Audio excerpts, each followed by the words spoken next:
프리렌 2기 6화부터 본격적인 전쟁이 시작됩니다. 근데 1, 5화를 대충 보고 넘어가면 왜 이 전투가 벌어지는지, 캐릭터들이 왜 저런 선택을 하는지 감정선이 하나도 이해가 안 되거든요. 마침 6화가 밀라노 코르티나 담페초 동계올림픽 중계 때문에 한 주 결방됐는데요. 그래서 이번에 준비했습니다. 단순 요약이 아니라 여러분이 놓쳤을 수도 있는 소름 돋는 떡밥까지 전부 짚어드리겠습니다. 아직 2기를 안 보신 분들도 이 영상 하나면 6화부터 바로 합류할 수 있으니까 끝까지 봐주세요. 자, 2기가 어디서부터 시작하는지 먼저 짚고 넘어가야 합니다. 1기에서 프리렌과 페르는 마법도시 오이서스트에서 1급 마법사 시험을 치르고 합격했는데요. 2기는 그 오이서스트를 떠나면서 시작됩니다. 1화 제목이 그럼 가볼까인데요. 이 한마디가 프리렌답습니다. 1000년 넘게 살아온 엘프가 새로운 여정을 시작하면서 하는 말이 그냥 그럼 가볼까예요. 거창한 각오도 없고 비장한 다짐도 없습니다. 이게 프리렌이라는 캐릭터의 본질이거든요. 1기에서 마법사 시험이라는 거대한 이벤트를 지나온 직후라서 다시 잔잔한 여로형 전개로 돌아오는데요. 프리렌, 페른, 슈타르크 3인이 북부 고원 초입부를 향해 걸어가는 이 공기감이 프리렌의 진짜 매력이잖아요. 하지만 이 잔잔한 여정은 오래가지 않습니다. 어느 마을에서 낡은 동상 하나를 만나면서 분위기가 완전히 달라지거든요. 2화 남부의 용사, 이 에피소드가 2기 전반부의 핵심이에요. 프리렌 일행이 한때 인류 최강이라 불렸던 남부의 용사 동상을 닦아달라는 의뢰를 받는데요. 여기서 프리렌의 과거 회상이 펼쳐집니다. 남부의 용사는 마왕 토벌 전에 프리렌을 찾아와 동료가 되어달라고 했지만 당시 프리렌은 마족과 싸울 의욕이 없어서 거절했거든요. 근데 소름 돋는 게 남부의 용사에게는 미래를 보는 예지 능력이 있었다는 겁니다. 그는 프리렌이 거절할 것도 이미 알고 있었고 자신이 1년 후에 죽는다는 것도 알고 있었어요. 그런데도 프리렌에게 이 말을 남깁니다. 그 청년을 만나면 전해다오. 길은 내가 반드시 열어주겠다고. 여기서 그 청년이 바로 용사 힌멜이었던 거죠. 남부의 용사는 예언대로 1년 후 마왕군의 참모전지에 슐라흐트 그리고 칠붕현 7명 전원을 상대로 혼자 맞서 싸웠습니다. 그 결과 슐라흐트와 칠붕현 3명을 쓰러뜨리고 동기어진 하는데요. 이 사람이 길을 열어줬기 때문에 힌멜 일행이 마왕에게 도달할 수 있었던 겁니다. 본인은 자신의 위협이 역사의 그늘에 묻힐 거라고 생각했지만 마왕이 죽고 수십 년이 지난 뒤에도 그를 구해냈던 마을 사람들은 여전히 남부의 용사를 기억하고 있었어요. 프리렌은 동상 앞에서 조용히 말합니다. 당신의 예언은 틀렸다고. 틀림없이 역사에 당신도 남아있다고요. 1기에서 힌멜의 죽음 앞에서 자신이 아무것도 몰랐다며 울었던 프리렌이 이제는 타인의 삶과 죽음 앞에서 그 의미를 읽어내기 시작한 겁니다. 이게 2기에서 프리렌 감정선의 핵심적인 변화예요. 2기를 관통하는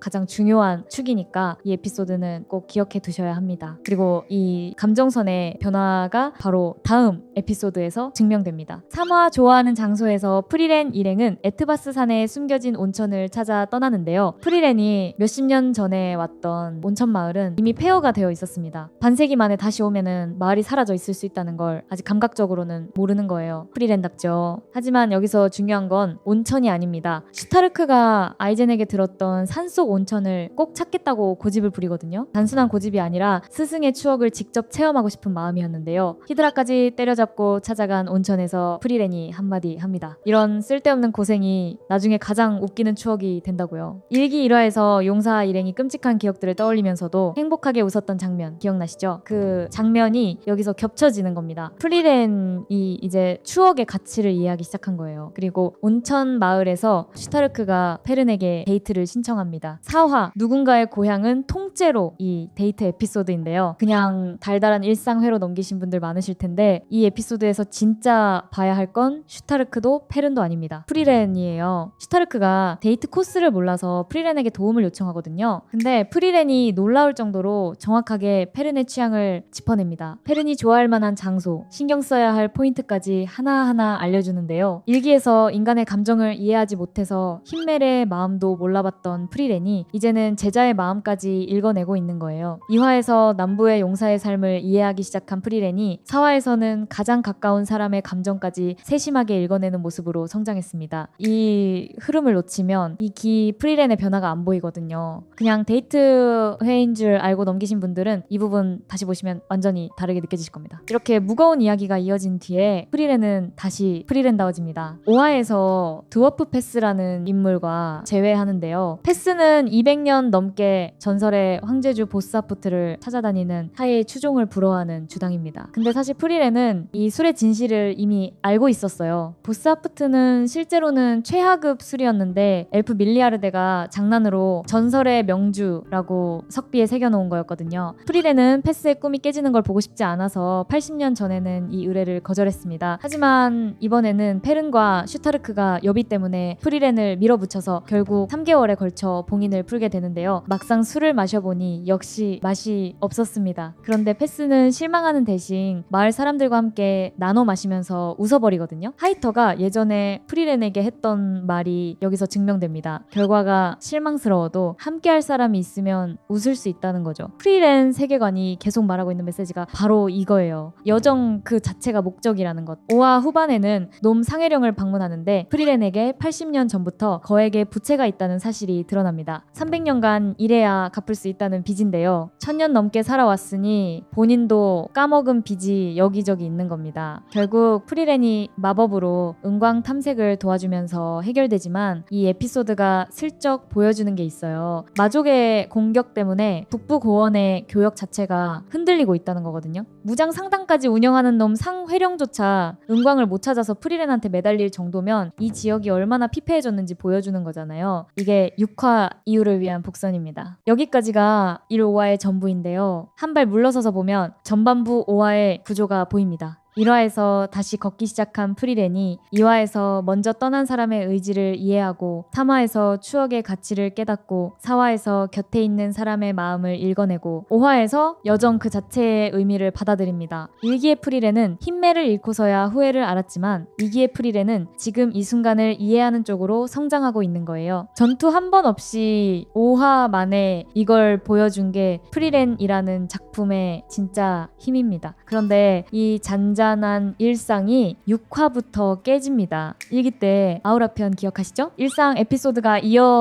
이어지다가 갑자기 폭발적인 전투와 감동이 터져 나왔던 그 구조. 2기도 똑같은 패턴을 밟고 있어요. 1, 5화가 따뜻했던 만큼 6화부터 시작되는 레볼테의 편의 온도차가 상상 이상일 겁니다. 딱 하나만 힌트를 드리자면 1기에서 가장 냉혹했던 그 인물의 과거가 열리면서 지금까지의 모든 행동이 다시 읽히는 순간이 옵니다. 그걸 보고 나면 1기부터 다시 보고 싶어지실 거예요. 참고로 2기는 전체 10화 구성이고 원작 만화 7권부터 9권까지의 내용을 다루는데요. 감독도 1기의 사이토 케이치로에서 키타가와 토모야 감독으로 바뀌었습니다. 제작사는 매드하우스로 동일한데 연출 톤이 미묘하게 달라졌다는 걸 느끼신 분들도 계실 거예요. 6화 보고 나서 이 영상 다시 오시면 또 다르게 들리실 겁니다.